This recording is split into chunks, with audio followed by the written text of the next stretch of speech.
welcome to the first in the video series for Photoshop for beginners. And the first thing that we're going to do is look at the interface. If you want to work alongside me in this video tutorial series, then now is a good time to load Photoshop up. You can do that by either double clicking the icon on your desktop or navigating to it in your start menu. And let's get started. So when you first open Photoshop, you're more than likely going to be presented with this interface here.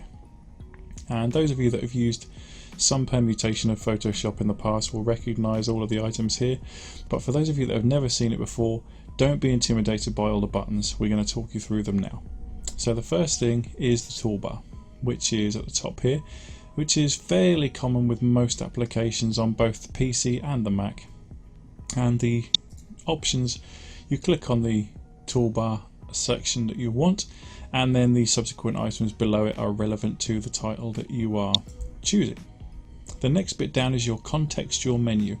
This menu changes dependent on what tool you have selected down here on the toolbar.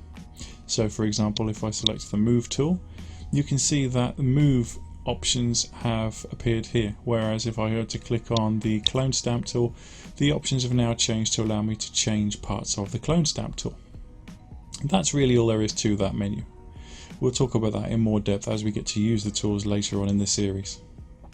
Then on the left hand side here, as already mentioned, here is the toolbar. These are all of the tools that you will use in this main workspace area here on the individual images and layers that you'll be working with.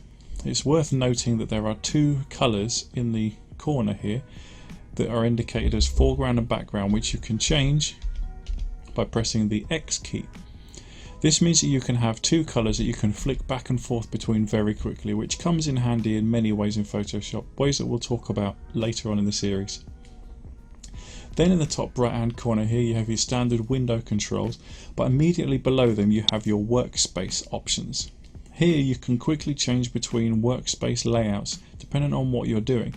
We generally work in the Essentials tab more often than not, but you can go to Photography if you're working on photographs, and that allows you to zoom in using the navigator option here, and a histogram here. This would be if we had a photograph loaded, we could manipulate that using those. But we're going to go back to the Essentials workspace for now.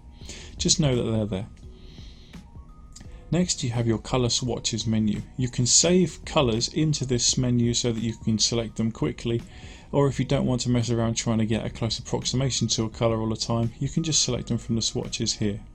Alternatively, you have a much more varied selection by using this option here. In the right hand side you have the hue, and then you have the black to white combination of that image in here. So for example, if I want a bright purple or I want a dark purple, you can just choose anywhere in here, and that's an amazing variety of colors to choose from.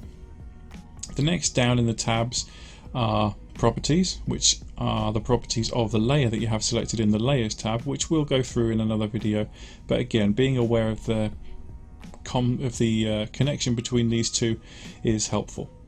Then we have styles, which we will talk about a whole new video, adjustment layers, and then your library.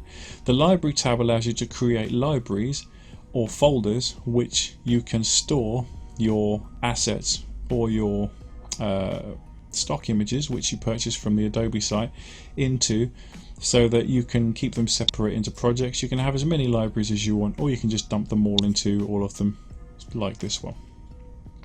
Then the next one down is your layers tab. This is where all of the layers that you're working with will appear. That will become a lot more apparent later on in the series, as will the channels and the paths option.